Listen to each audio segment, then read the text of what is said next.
परंपराओं को तोड़ता हुआ आगे बढ़ रहा था और मुझे अपने बड़प्पन के जादू से खींचता चला जा रहा था। वो अपनी धार छोड़कर एक पराई धार की ओर लपक रहा था, खतरनाक धार की ओर। खुले तौर पर वो मुझे अपनी गृह लक्ष्मी बनाने ले जा रहा था।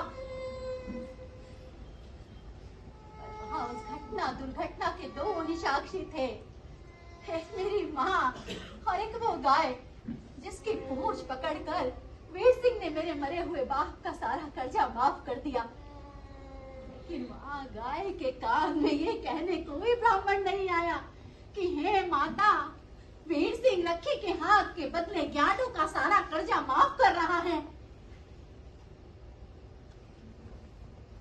मैं बेबस वीर सिंह के पीछे होली। मेरी माँ रोती रही और कहती रही, मेरी बेटी रखी, मैं तेरे बगैर 2 दिन भी जिंदा नहीं रह पाऊंगी मेरी बच्ची।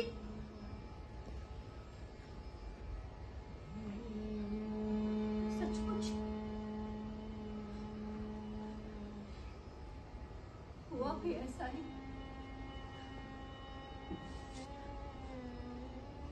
मुझे वीर सिंह के घर आए हुए 2 ही दिन हुए थे कि मेरी माँ वीर सिंह के खेतों में काम करती हुई खतरनाक भंगारों से गिर गई।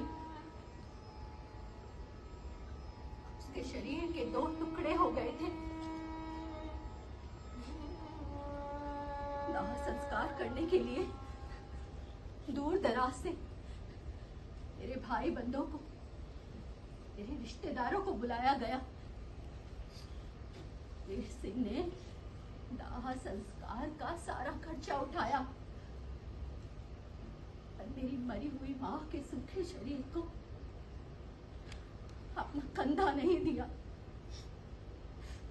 वीर सिंह मेरे मुंह में जीभ डाल के मेरा थूक तो चाट सकता था, लेकिन मेरी मरी हुई मां के सूखे मुर्दा शरीर को अपना कंधा नहीं दे सकता था, क्योंकि वो कोर्टा थी, शूद्रा।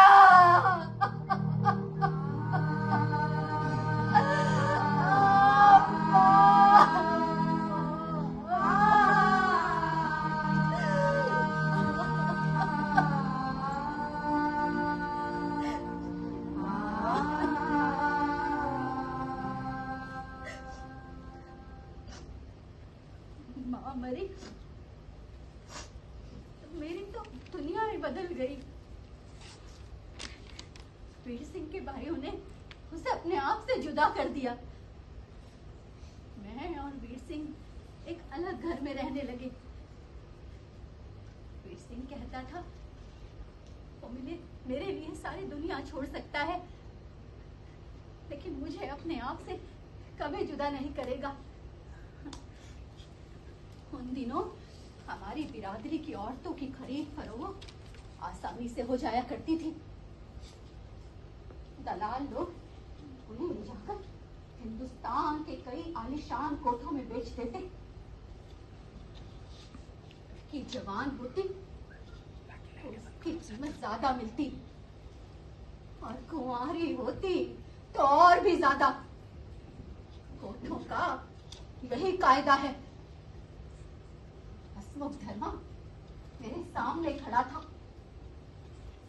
मैं वीर सिंह के लिए भंगारों में घास काट रही थी।